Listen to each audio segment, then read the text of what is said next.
rwiza rutuvana mu bukene. Urumbabwira rurakaratwa, urumbabwira ruragahoraho, urumbabwira ni rusagambe, urumbabwira ni ruhumbwa impundu, ibisingizo ndetse n'ibisingizo.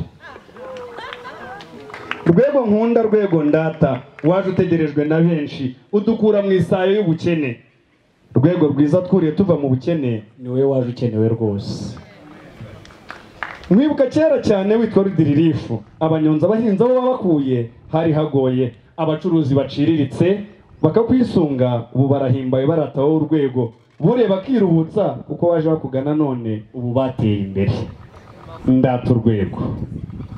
Abari bakennye bararuhutse kuko bakuriye bivana mu isayo y'ubukene, bariye abana biga amashuri, bamwe muri bo nibo bayoboye abandi kubera ko waje ukenewe rwose. Rwego uri imfura mu bigo by'imari.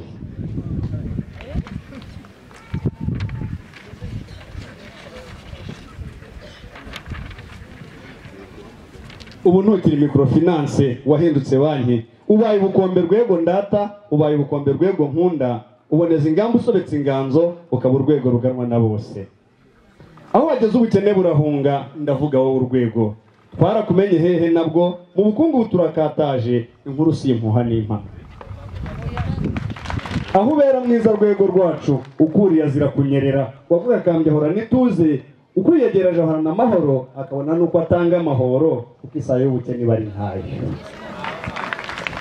Rwego nkunda ndacyakurata, aho wageze nta nyakatsi, abakumenye wadutuje imiturirwa n'ibipangu, gutanga inguzanyo uhora ku isonga, amatsinda ntuyatinya rwego, n'umuntu ku giti cyo uramugoboka.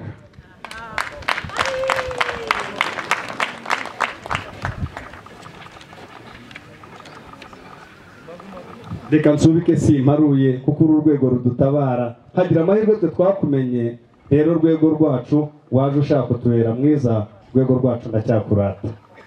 Urwego uru rumuri rwageze hose,